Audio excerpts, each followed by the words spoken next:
number 3. And we are back, folks, here on the Michigan Insider on the Big 1050 WTKA, online at thebig1050.com. Sam Webb, Mr. Ira Weintraub on the other side. And the band is back together. The boys are back in town. The MGoBlog Roundtable crew, my fellas, are here with us. Michigan is still the national champion. You can't bring me down no matter what happens. Fellas, how are you doing this morning? I agree. Thumbs up. You know, I saw last night a playoff victory at LCA, which has never happened before. And the way to do it, the way they finally made it happen, is they brought in the Michigan National Championship basketball team, sat them across from Tom Izzo, and made him stare at them the entire time. Oh, that is so great. That is so great. And you and celebrated them with Tom Izzo. I was like, oh my god! It's like, wait, this really did highlight of the game last night in a game there's where the trophy. There's Tom Izzo by 1,000 points. This really didn't happen. This isn't true, is it? This is true. Yeah. It was epic last night, and there was a game there too, by the way. Yeah, I know. The Pistons had an incredible third quarter, but I didn't realize this. I'll tell you, maybe one of my favorite things from the national championship happened this week, and it was a Michigan baseball pitcher, David Lally, threw a one-hitter on, I think it was Saturday or Sunday, I don't know, but threw a really nice game, and it was on BTN, and so they interviewed him after the game, and the whole Michigan baseball team stands behind Lally, doing an imitation of Rez's penitentiary face. So you got the entire team behind Lally doing a penitentiary face, and the reporter can't figure out what in the world is going on until someone mentions that they're doing an homage to Maize Johnson. And then it sort of lights up, a light bulb goes on her as to what's happening. So to me, that was very appealing and very fun. Mm-hmm. So yeah. So fellas, we'll get into talking Michigan basketball and portal, Michigan hockey, because we got to bring a take that Brian just had to the airwaves. We just have to. Okay. But we got to start out talking about the spring game and get your spring game takeaways. You know, some are reading more into that than others. What side of the ledger do you fall, Brian, when you talk about the spring game? What's your biggest takeaways from it? I mean, welcome to the Lloyd Carr era again. Like, very vanilla, all over the place, not really showing their hand very much, except for the obligatory trick play or two to spice it up for the fans. But cagey, and I think in those situations, you know, the biggest takeaways are about individual players who just kind of pop. And number one on my list is obviously Savion Hyder, who just as soon as he gets the ball, you're like, oh, yep, that guy. Just a combination of size, speed, change of direction, and power that doesn't happen very often. I thought Jonathan Brown actually had a couple of nice moments too, feeling out his blocks, making decisive cuts. So those two guys kind of stood out to me. Just the size and fluidity of JJ Buchanan. Like, he's more of a receiver, but I do feel like, you know, Colson Loveland is in the ballpark there. And then, you know, defensively, I thought it was good that we saw a lot of pressure. I'm not too concerned about negatives from the offensive line because we know what the starters are going to look like there. So, you know, in terms of who I'm rooting for in that matchup, it's the defensive line. And I know that there was a lot of mix and match there. There were some guys who aren't going to be playing on Saturdays that fall in there. But I like the consistent disruptiveness you saw from that unit. Seth Fisher. Yeah, the offensive line, we're worried about, like, oh, God, they're giving up everything up the middle, right? And then you go back and watch the film, and you're like, okay, who's 64? James Kuvlakis is not going to be playing this year. So, like, that kind of thing doesn't really, bother us that much. Lugard Adepayi was another guy who stood out. You could see the length. You could see it's just impossible to hold on to that guy, right? And one thing I was really surprised to see was Dylan Tatum looked like a safety. Like, I was ready for them to be like, okay, go back to running back. He made some plays out there. When I was going back through the film again, I'm like, okay, I don't really have to watch the fourth quarter, do I? I'm like, wait a minute, we got something here. So there are a couple little bright spots, even down in the in the depths, right? Where you like saw Bobby Kanka made a play. There's some of the guys that you're not going to see this year, but like that was kind of where that's where I kind of found some things because those guys actually got reps. I'm not taking anything away from other than saving a hider, you see it immediately, right? But one or two throws to one or two receivers, I can't tell anything about that. Yeah, Taylor Tatum was definitely a dude who I didn't mention, but I noticed too. Yeah, he did make a few plays out there. Looked at home at safety. Gotta ask you, Craig Ross, your biggest takeaway? Yeah, my big take is you're always used to coaches jaking you around. I mean, not necessarily being dishonest, but not necessarily telling you the truth either. And I believe that Whittingham had said, the strength of this team might be the defensive line, which seems, I don't know. I came away from the game thinking, maybe he's right. I thought Kanka looked good. I thought Pele looked good. And we know that they have plenty of bodies, and they don't even have what's his name, John Henry Daly yet, who could be, the star. I don't know, but yeah, I was very impressed with that. Linebackers remain a bit of a question, but the secondary looks pretty deep. They look good at safety. They look good at corner. I mean, this looks like it could be a very good defense. I mean, the question that most fans are talking about coming away from the game is, well, are we concerned about quarterback? Yeah. So if you don't, what you said, the word you use is jaking. If you don't believe that Kyle Whittingham will jake you, then his commentary after the game was, listen, this was not consistent with what we've seen in terms of his progress over the course. Talking about Bryce Underwood in terms of his over the course of the spring. But obviously he has to play better than that. He missed open guys, tried to force a ball in there. Got to be more consistent than he was in that third period of action. So there was that. But then you also heard him echo the very encouraging sentiments that everyone has been offering about how Tommy Carr performed out there. Well, I had said last year, or as soon as he was a Michigan recruit, that people felt he was just a throw-in, and I said no. People I've talked to in Saline said he's as good as his brother, and his brother is pretty damn good. And so I was heartened to see how he played in particular in this game. I mean, he may not have the world's strongest arm, but he sure seems to know what he's doing, and he sure seems to move really well. He's very twitchy. You asked me who he reminds me of, JJ, in his ability to move and twitch and see. Minus the JJ obviously had a big arm. JJ had an arm. Arm, but his arm is good enough, it looked like to me, and he got the ball there. So it's great news for Michigan because the last couple of years, I don't know if we've had a backup quarterback, and worst case scenario, we have a second. I believe we'll have a second quarterback this year. Yeah, it'll be interesting to see how that plays out. To me, it just showed Tommy he can do every aspect of the offense.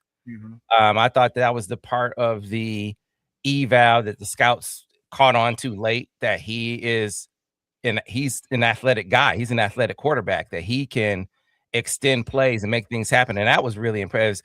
As much as we talk about his accuracy, to me, it was his decision making, not just on where to go with the football, his decision making on when to get out of the pocket, on when to run upfield, on where to run upfield. I thought he was really, really good in that regard. Look back at Bryce. It was you see where, you're still working on mechanics and being consistent with that piece of it.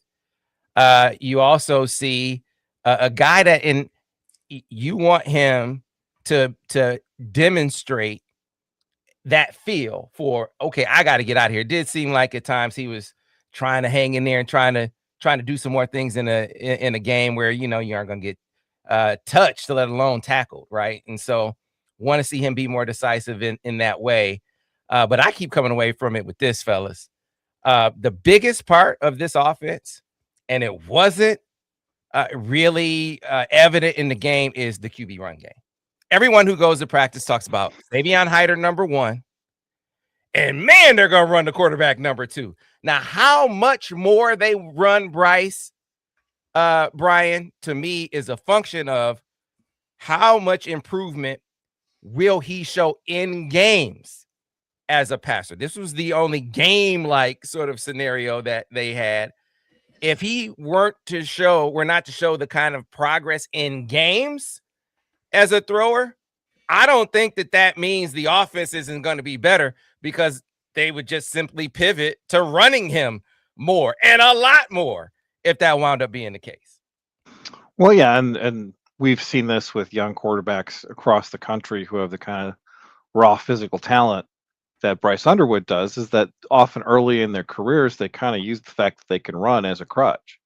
And not just in scrambles or whatever, but just the offense is designed around an 11 versus 11 run game that's difficult to defend. And then when you do drop back to pass, guys they're crossing the line of scrimmage on your play action, and you have a lot easier time finding open guys downfield. And for young quarterbacks, it's often about windows, the size of those windows. And one thing that you can do to make those windows bigger is, 1, run it a lot, and 2, run it with your quarterback a lot. So, back in the Denard era, we talked about these worst Waldo plays where they'd fake a quarterback draw, and then Roy Roundtree wouldn't have anyone on the screen with him when he caught the ball. So I was frustrated that Michigan didn't even look at this approach last year, because, for one, it helps your passing game. It doesn't detract, because for young quarterbacks, it's about being able to read it out and being comfortable in what you're doing. And you just have a different scenario and coverage if that's the way your offense is structured. So I think that will be helpful for him overall. I think it will be helpful for him getting his legs under him and having his confidence. And I do think you're going to see him run quite a bit earlier in the season. And then hopefully, as he gets a little bit more comfortable in what Whittingham wants him to do, they will maybe lessen that. But it's still going to be a major part of what Michigan does. We're talking 5, 8, 10, maybe 12 carries in a game that Michigan really thinks they have an advantage there, or really needs that aspect of his game. So I do think that, the only thing that's a negative there is that there is some potential he'll get hit more and hurt, but the stats don't really seem to think that a running quarterback is at much more danger than a guy who sits in the pocket and gets blown up from behind. So this is something I was advocating last year. I'm happy to hear that it's occurring this year, and I'm sure that they're focused on getting him up on both things, but the easier thing for a young quarterback is running the ball. Yeah, it reminds me of a conversation we had. I remember after the Oklahoma game, us having this conversation, and it wasn't the first time we'd had it, but it was the most pointed. I'm always careful to not act like I know more ball than the coaches, but there does come a point where it's not necessarily about the X's and O's and just about the strategic choices. And that was about a strategic choice. And I remember saying, listen, you got to run the quarterback. No disrespect intended, but if they don't run him more than they ran him against Oklahoma, I know that, Sharon at the time was saying, if you're going to run one, you better have 2. Well, if you don't run one, it doesn't matter if you have 2, you're going to lose games, right? You got to run him more. And they actually started to run him more. Maybe not as much as we would like to see, but certainly more than they ran before that. Well, but you go to the Ohio State game and they're running these things, and he's screwing up the reads and he's screwing up the cuts because he hasn't been doing it all year. And you just kind of put it on him in live game action for the first time against Ohio State as a true freshman. Yeah, he's going to screw it up. It's hard to do these things, and it's hard to do them correctly when you haven't actually done them in live fire situations. So it was really frustrating watching that, because tactically it was there. Like, tactically, Michigan had big gains on a lot of Bryce Underwood runs, and he screwed them up.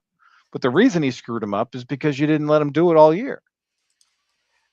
I mean, you saw Alejandro asked, I think, back in the presser, hey, what do you think of this concept if you only have one? And he made this face. We're like, what? Where did that come from? So that was one clue. Yeah. The other clue is in the spring game. You saw they're pulling the tackle, and you see like USC do this a lot. You see this with a lot of teams that have a pro style passing game but want to use their quarterback as a runner. Because when you pull that tackle, you're creating a lot of space on the backside. You're pulling a linebacker out of there and creating a lot of space for that quarterback versus a safety. That's a threat. And you saw that a bunch of times that they pulled the tackle on their counters. Now Michigan wasn't practicing running quarterbacks, and I think that's the context of just the style of offense and style of defense they were running in the spring game, I think, is a very important piece of what was going on there. Not only did we have the offensive line just losing to the defensive tackles all day, you had cover 2, no linebackers blitzing, and like that's if they run that in the game, it's going to be that Washington game in 2021. Remember, Michigan's going to be like, okay, we'll run it 80 times. We're fine with that, and that would be the natural response. The response this time was, okay, we're going to try to throw this anyway. It just put Bryce in a position where, like, yeah, you'd like to see his feet not be so happy, but it put Bryce in a position that was specifically generated to take away the things that Michigan is going to have in their offense to prevent teams from acting that way. So I take very little from that context. I think that didn't matter very much. I think it showed off what Tommy Carr can do, because Tommy Carr is going to bail out of there, use his legs, get out to the edge, and force you to make a play around there. That's what Tommy Carr can do. It didn't show you what Tommy Carr can't do, which is throw into tight coverage downfield. And that's, I think that's why we're seeing this difference between the quarterbacks right now. Yeah. Sam mentioned the difference between the tactical and the strategic, which I always think is an important thing for fans to keep in mind.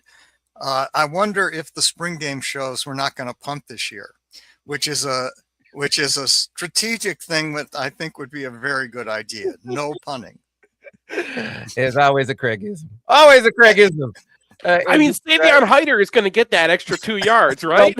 Listen, fella, look, I know it can be frustrating at times when you see a big ranking, and will the guy actually live up to that like right away? Will he go out there and look like Trey McKinney looked as a freshman, right? There's a lot of times where a 5-star doesn't look like 5-star, especially a running back, Derek Green Walker. I mean, we can mention these guys, but this dude, like, you see him, I know it was just a spring game, but tell me when did he go down on first contact? Whether it was 1 or 2 guys.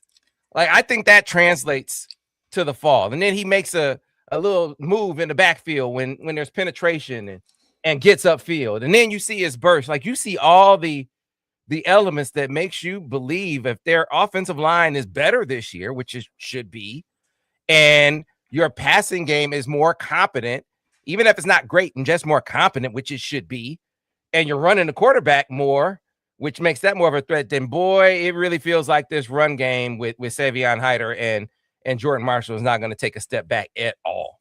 I think you're right, but the thing you didn't mention is I think we have better, deeper wide receivers this year too. I mean, at least that's my initial impression.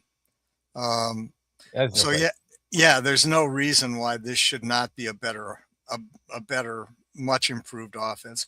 By the way, who are the guards? We know the tackles in the center, I assume. The guards seem, I mean, I know you're going to have Guanara, Sprague, and Frazier playing the center and the tackle spots, but guards seem a little not certain. Seth keeps telling me that it's going to be Andrew Babalola.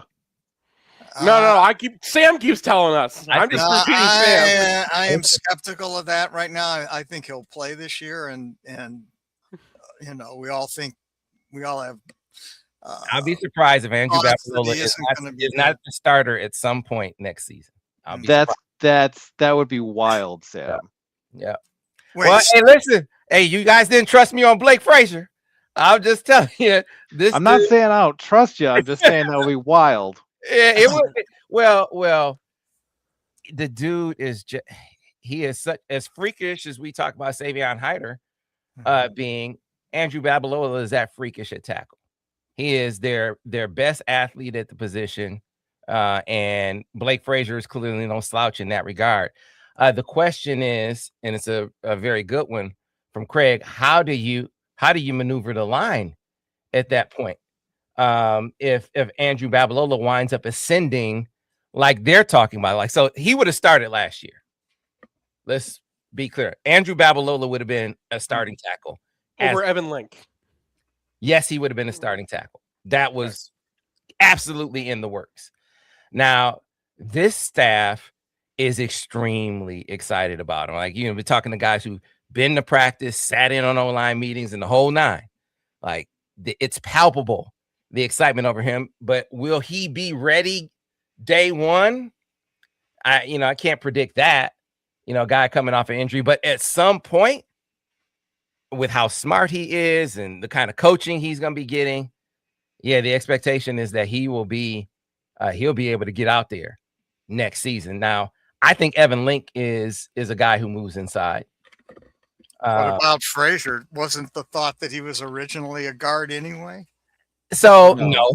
The thought Frazier was one of those guys who thought that he was a tackle. But Sharon was so bullish on, he thought that the best lineman on a college roster anyway was the center. And so it had him thinking I could move Blake Frazier to center, which is not outlandish. He's athletic enough and smart enough to do it. And it would have definitely relieved a glut at the position. But I don't know what I think the likelier scenario would be someone goes to the bench. If Babalola winds up ascending like I think he will. Well, I'll tell you, last year, and Michigan's not going to do this again, but last year Utah had a 6 offensive linemen on the field about 49% of the time. Yeah. So there's a lot right now. It's a great point. That guy right now is Marky Walbridge, but who is it once everyone? Yeah, I'm hearing that Walbridge is playing up, but that's because they had some injuries. Phobie was injured for a little bit, so Gatch was just having to play left guard. I think once you get into the season, your 6th lineman is going to be your 6th guy. I don't think Marky Walbridge is going to be your 6th guy during the season. I think he's going to redshirt. I think that you would if you have Babalola and Frazier, one of those guys will be the 6th offensive lineman. Yeah, I think either you or Brian wrote that Utah averaged 5.49 offensive linemen on the field last year. So yeah, that's a really good point.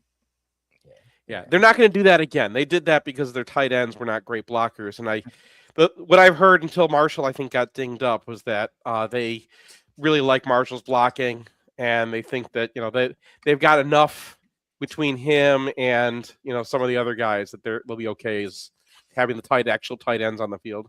Yeah. So I assume you guys think that Hoffman will be a H-back this year. Is that basically what his role will be? Mm-hmm. Yeah. He's shaking heads. I mean, I think that I love Owens. Like, I love the fact that he's wearing 44 now, but it does feel like fullback, unless you're Max Bredesen, is like a year 3 kind of position. So I feel like he's going to be pretty important. We didn't really see a lot from him as a receiver in the spring game, but we saw last spring, and they've tried to involve him a little bit in that.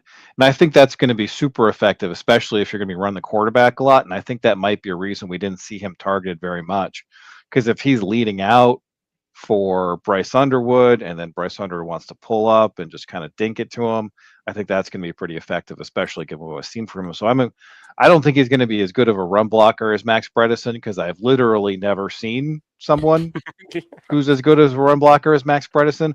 But I do think he'll give Michigan a little bit more in the passing game, and I think you might get, not that level of production, but something a step or two down. That's still one of the best fullbacks in the country. And in fairness, there is Max Bredesen's level of blocking, and then a huge gap between, very, very, very good blocking, and then like everybody else, right? Like, you can have a very, very good blocker who's not on Bredesen's level. And Hoffman has been that every time we've seen him out there. Unfortunately, a lot of it's spring game. But like, when we get into the nitty gritty, he's making impact blocks more often than he's not. Well, yeah. And I think Sam's point about Marshall is also a good one, because I saw him last year. I charted him in a number of games, and I thought he was very promising. And that was just year 2 for him. So I feel like with another year of off-season development, another 10, 15 pounds, like I think he's going to be a legit inline option. And he doesn't look like he's going to be like a tank like AJ Barner, but I think someone like Eric All is in the ballpark. Like he's a little skinnier, but he really gives a ton of effort blocking. And for Hansen to kind of emerge and everybody talk him up, I think is a very encouraging sign too, because we saw a couple tight ends really perform promisingly last year. So for a guy like Hansen to pop is good, especially after a couple years of injuries. Yeah. I one more point before we get to the break. When Kyle was talking after the game about how he thinks defensive line, you brought this up, Craig, the defensive line was going to be the strength of the team. Maybe obviously that would mean they're the strength of the defense. I initially balked at the idea of that being the case when you got in the secondary, Suge back, Zeke Berry back, Smith Snowden in. Chris Bracey had a really, really good spring. The transfer from Memphis. Maybe Rod Moore is back healthy. Maybe. But man, I mean, and then we haven't even talked about Shamari Earls, who they have challenged. It's about preparation, man. It's about what you put in, the focus, the consistent focus you have, practice to practice, snap to snap, in the film room. If he can bring those things to the table, man, they're going to be talented. They're going to be experienced. They're going to be deep. I just thought for sure that the secondary would lead the defense, but I tell you, he might be onto something with the defensive line, because Benny Patterson made the first play of the tackle period, and they've been talking about Benny Patterson all spring. So Benny Patterson, Lugard Adepaye, David Poly, those guys have from start to finish been dudes in practice. And then you add in guys like Bobby Kanka, who came on, right? And you feel like, okay, well, if John Henry Daly comes back and he really is back to form, and Cam Brandt, Dom Nichols, and Trey Pierce, Kyle might be right, because this defensive line just might be able to lead this group. Yeah, they were talking. They said like they got 5 tackles that they believe in, right? And you go through what? Okay, Trey Pierce, I know Etta, right? And then we were, yeah. And so we got that far, right? And then Poly is like one guy. You're like, yes, I want to see it. I want to hear it, right? That was the one guy other than Bryce Underwood. You're like, I need this guy to be performing in spring, because that's the guy who's going to be on the field maybe 50% of snaps, right? They lost so many tackles, and he's got all that talent. So seeing him really perform well in the spring game, hearing a lot of nice things about him, that was the one I was just like, yes. And I think Travis Moten might be the 5th guy that they were talking about, because he was on the field a lot in the spring game, and he was playing pretty well. So now they've got 4 guys that I'm not that worried about if I see on the field, where I think we went in the spring game with 2. Anyway, you get your break. And that's revelatory that they're talking about Travis Moten, because he's not a guy that I'd heard much about, but they are talking about. But David Poly, I like that it carries over from bowl prep, where even guys who have been what is he, is he ever going to develop? He had obviously shed 40 or so pounds, but even that staff is like, man, on their way out, I was like, David Poly is looking like he's going to be a real contributor. And then for this new staff to come in and see and say the same thing, I think is really, really encouraging about it actually translating to performance on the field in season, which you always got to be cautious about when you're talking about guys who've never played. You always wonder, is it really, really going to translate? Well, 2 different staffs, bowl prep and now spring ball. We'll see if it translates over in the fall camp. So, but anyway, we do need to get to a break. We come back on the other side. We'll talk a little basketball portal. We'll talk a little hockey and what their roster is going to look like next year. A lot still to get into here on the Michigan Insider on the Big 1050 WTK, online at big1050.com. Clear on the radio. Quinn Hughes, but he can skate better. No, he's not as good of a skater as Quinn, but he's much more responsible defensively at an early age. Sorry, I got to plug my computer in. One sec. Gotcha. Okay. You got to tell the folks what you're talking about, Craig. We'll get to it. They weren't on We'll get to that later. We'll get to it. What do you, Seth? What did you think about the linebacking play? That seems to be the one thing that no one's talking about much. They don't seem to have a lot of the way depth. the way they're playing. You couldn't tell anything about the linebackers. They definitely the three young guys. Out of the three of them, I think Chase Taylor's probably the closest to being like what Michigan wants out of them. I saw some things from Bowles that are really good. I also think like Bowles is Bowles. like he made so many mistakes last year. He's almost like 2 years younger. I don't know what happened at Georgia. Why the son of a NFL head coach looks so uncoached. But yeah, Georgia's got a little bit of a like, you're a 5-star, go play kind of thing with their linebackers, and I think there were some fundamentals that got missed there. And NOB looks good, but he's small. Those guys are all small. Hey, Ira, hey, Anna May just came through from not Anna May Bullock, but Anna May just came through from me at the softball academy, man, with a donation. That's big time. I tell Dusty, I wonder if Dusty did that and told Anna to do it. That's big time. Yeah, I saw Dooley at the top of your list there. Yeah, I mean, your text. So I just did a basketball score. I did the at Michigan State score.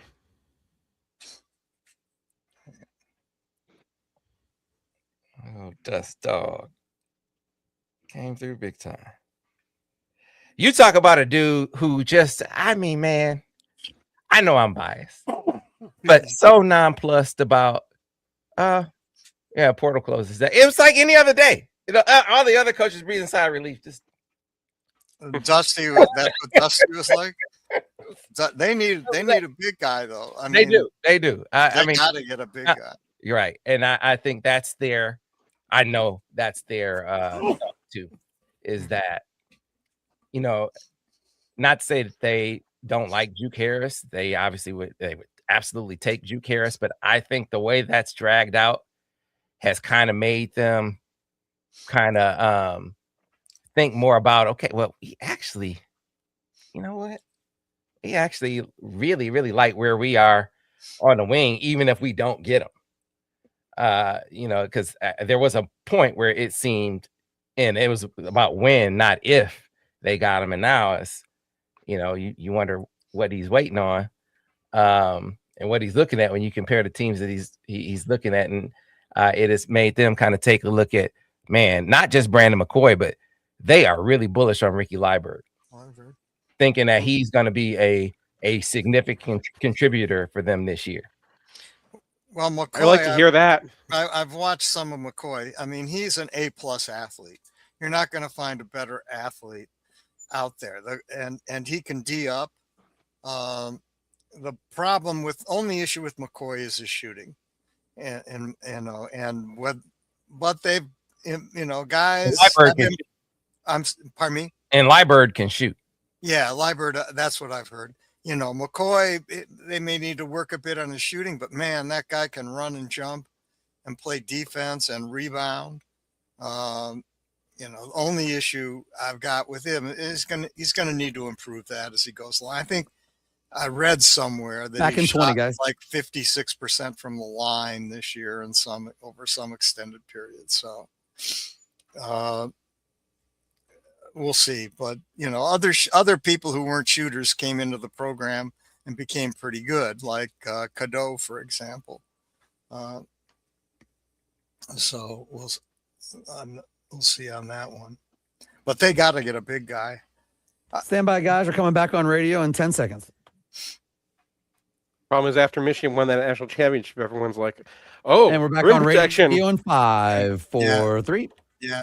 And we are back. We are an insider on the Big 1050 WTKA, online at the big1050.com. Sam Webb, Mr. Ira Weintraub on the other side. Before we get back to the MGoBlog Roundtable, let me tell those of you who are in the market for a new vehicle that you should get on board with Brighton Ford, because at Brighton Ford, it's not just about buying a vehicle. It's about a real driving experience that gives you style, durability, and endless possibilities Feel the power, enjoy the ride, and drive off the lot today. Discover the Brighton Ford difference, where passion for performance meets outstanding service. And from now through April 30th, qualified lessees can lease a 2026 Ford Explorer for as low as $333 a month, with only $3,500 down plus first payment, taxes, doc fee, title license, and state fees due at signing. Security deposit waive 7,500 miles per year, 36 months. Call 1-800-NEW-FORD or see dealer for full details. Now, if you're leasing a car already, Brighton Ford will make the switch seamless, no hassle, no stress.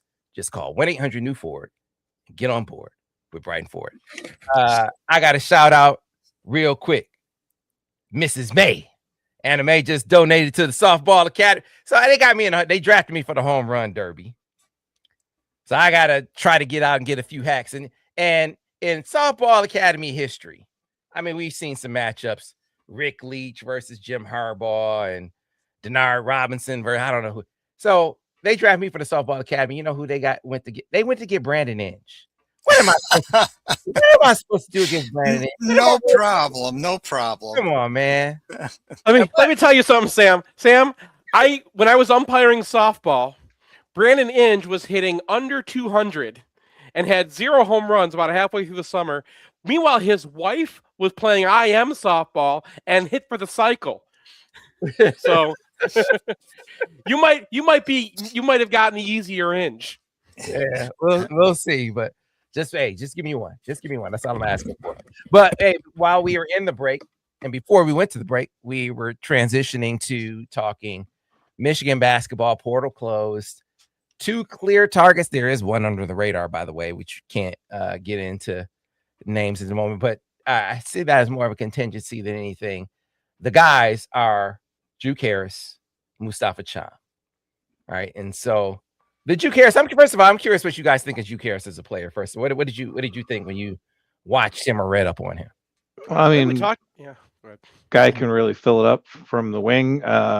Defense needs a little bit of work, but obviously a guy who's of interest in the NBA draft for a reason. Slasher, 3-level scorer for the most part. Guy who has requisite size. I mean, there's a reason that he might be a first-round pick. There's a reason that if he's not a first-round pick, he's going to be making a lot of money in college next year.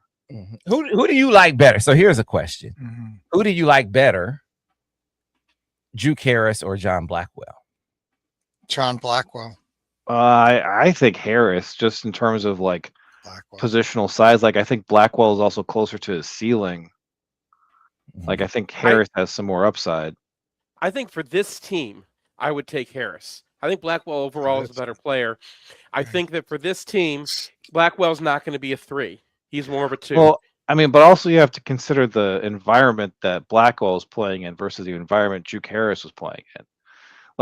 You're a guard in a 5-out system where everybody can shoot. Yeah, you can get to the lane and you can fill it up from there. Juke Harris was playing on a Wake Forest team that had some mismatched parts, and he was still able to be relatively efficient in that context. I feel I don't think it's close, honestly. I would take Harris. Obviously they couldn't. I just raise it from a skill set standpoint. Who do you guys think was better? Clearly, Blackwell wasn't an option for Michigan because of his credit situation. But Brian, you raised it. It makes me think about a conversation I had with him. It's like, man, did y'all know Nick Boyd was going to be like that? did you know? Because if you knew Nick Boyd was going to be like that, then why, from San Diego State or even after San Diego State, why wasn't that guy at Michigan? And so the point that was made was that it's about fit. He's listed as a point guard, but he's really a scoring guard. And if that was the route that we were going to go, then we would have stayed with Trey as being, and it's not like they wanted Trey off, but they wanted Trey off the ball. And they wanted Elliot Cadeau to have the ball because he fit more what they wanted from the point guard position. And that was the thought process with Nick Boyd. It was like, hey, you know what? He just doesn't really, great talent, but doesn't really fit what they're looking for at that position, which might be consistent with what you guys were just saying about Blackwell versus. Well, my favorite quote in basketball comes from Bill Simmons, and he says, the secret about basketball is that it isn't about basketball. And the point being, it is how do the pieces you have fit together?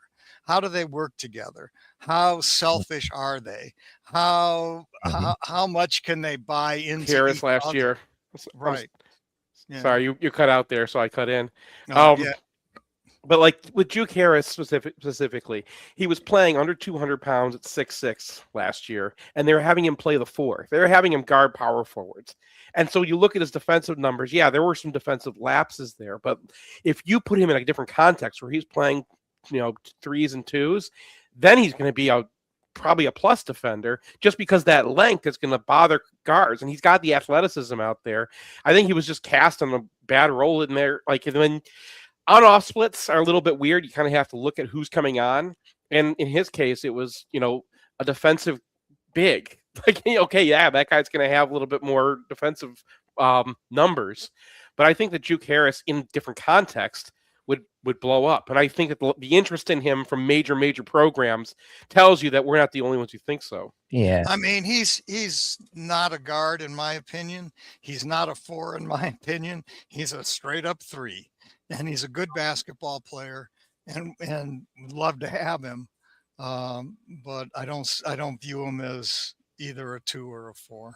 Hey, so here's the thing with Juke.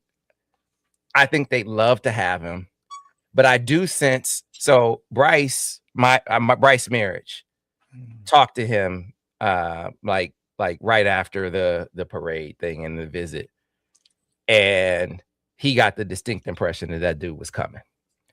And I can tell you that I had heard enough outside of that I was ready to lodge a gut feeling, if you can read into that what you want.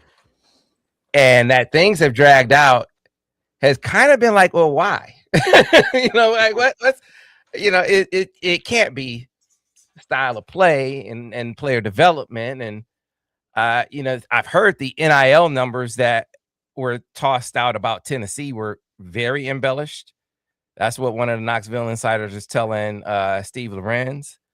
So I think that they, there's almost like this feeling like, well, not that he wouldn't fit, but like, what is this about? Why is it lingering kind of thing? And they can, if they get them, great, but they are really, really fine if they don't.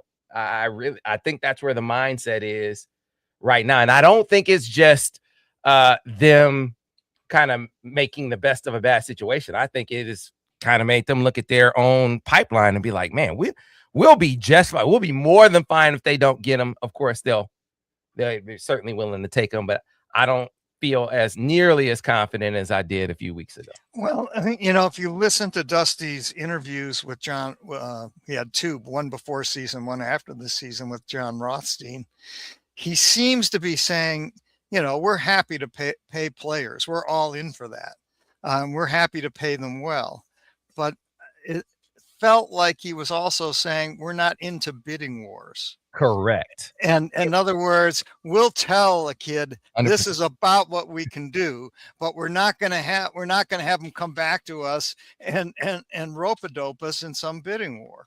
And so if that's what's going on, I don't think that Dusty's going to be enthusiastic about that. Even now, 5-star center that went to BYU, what was his name? Gosh, they have Xavion Stanton. Yeah. So listen, that dude was coming to Michigan. Okay.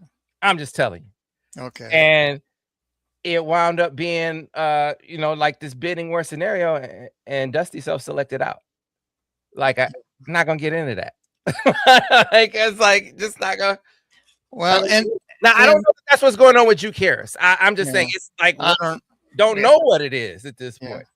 The other thing is, it sounds like with Juke that it's just Tennessee and Michigan, right? Because Carolina. There's talk that Kansas could now. All right. Well, but yeah, it's Michigan and Tennessee. But it doesn't sound like that Michigan or May is going to be enthusiastic about getting into some deal where the kid's going back and forth between Kansas and Carolina saying they're offering me.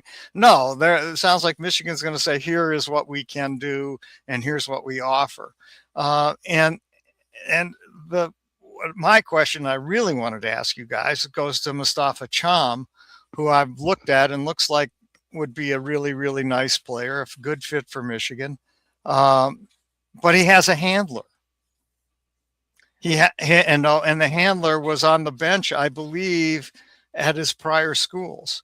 And how does that play for Michigan? Do they have an empty coaching spot? I think they're going to put. Well, there's a difference between a UCF coaching spot and a coaching spot, right? The equivalent for a UCF coaching spot would be like you could be an assistant editor on Michigan's favorite blog's book, and I could use somebody like that. So if they want to give him that position, yeah.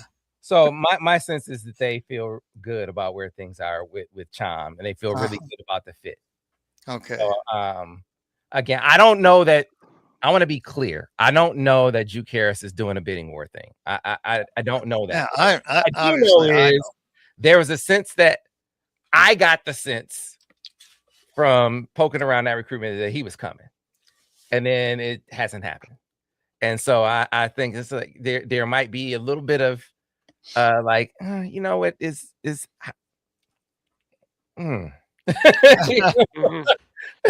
so we'll see, but I don't sense that same thing. And plus, to your point, Craig, the big fella is a bigger need because they've all but said they think that both Dye definitely going to the pros and Maize leaning that way. Yeah, makes it more important to get the big in this mix. So you're going against Rick Pitino though, and that's he's clearly no slouch. Because I don't see Estrella. I'm not sure how he pronounces it. Estrella. Okay, I don't see him as a true center. I view him. Michigan views him as a 4. Yeah. Okay. Well, that's good because that's what I see with him too. Mm-hmm. And so they really, and in terms of bigs, all they've got is Quinn Costello, who's more of a 3-4 guy from my view. And even though he's tall, and Oscar, who's definitely not a 5, right? Yeah. I mean, and that's it, right? Has there any? And Cordell is gone. I believe he's. So I don't know. I don't know what their situation is, but they got to get a big. Where are they with Rez? Because like you say, he's leaning that way. Like what's the cutoff? Like because I think he was projected 24th, 25th. They've been saying they are hearing he'll be picked in the teens. Well, really? There's a lot of guys opting out now. Like the Florida bigs are coming back, and is that right? Yeah. So and then they have a mission yet to complete in college basketball that Maize Johnson doesn't. Mm-hmm. So for Maize, he might be looking at a draft spot that Alex Condon or Thomas Ha is like, nah, I could make money and play in the tournament and maybe win the thing. And Maize Johnson already won the thing. So it's always a natural thought in these situations that you beat the game. I'm going to go do something else. So I wouldn't be surprised if Johnson ends up going. Brian, before we out of here, Brian, so tell us about this guy who is a better Quinn Hughes. So Landon DuPont is the first exceptional status defenseman in the history of the WHL. It means they let you play a year early. And as a 15-year-old, he's scored 60 points in that league as a defenseman. Probably the first pick in the 2027 draft, although there's a couple other guys competing for that spot. He's not as good of a skater as Quinn Hughes, but he has a more complete game at this juncture in his career than Hughes did. Incredibly talented offensive defenseman, extremely responsible defensively, and a guy who is apparently looking at college. And reportedly, it's a Denver-Michigan battle. Michigan looks like they have a blue line that's pretty set next year. But Landon DuPont is throw someone into the ocean good. They won't have to do that, but they'll have to have some talks, I suppose.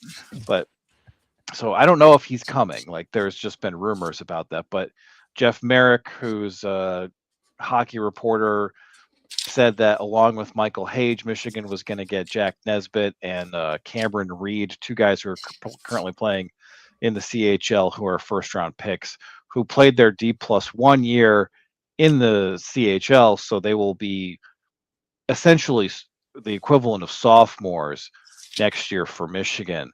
So not only does Michigan look like they have a very stacked roster for next year, it's not as young as it usually is. So it feels like I would be surprised if anyone else was going to be preseason number 1. Now, What does that matter in the tournament? We all know what that matters in the tournament, but you can only do what you can do, right? Yeah. So yeah, it looks good in hockey right now, but historically hockey doesn't seem settled until August. Yeah, I think that is going to be a little bit less of the case this year because we've had Hage declare that he's coming back kind of definitively. And previous situations where Michigan has lost guys, sometimes it's because they weren't happy with their draft team or whatever. And you know, Hage is not unhappy that the Canadians drafted him. That was his dad's favorite team. And like, I don't think it's a similar situation to McGroarty, who just didn't want to be with that organization. Yeah. Hey, we gotta get out of here. Brian Fredrickson Cook is the comment that just got posted on here for the listeners. Hey, who are very listen to me now and believe me later about Landon DePaun, okay? Hey, we'll remember. Yeah, we got to get out of here, folks. We'll see you tomorrow here on the Michigan Insider on the Big 1050 WTKA, online at thebig1050.com.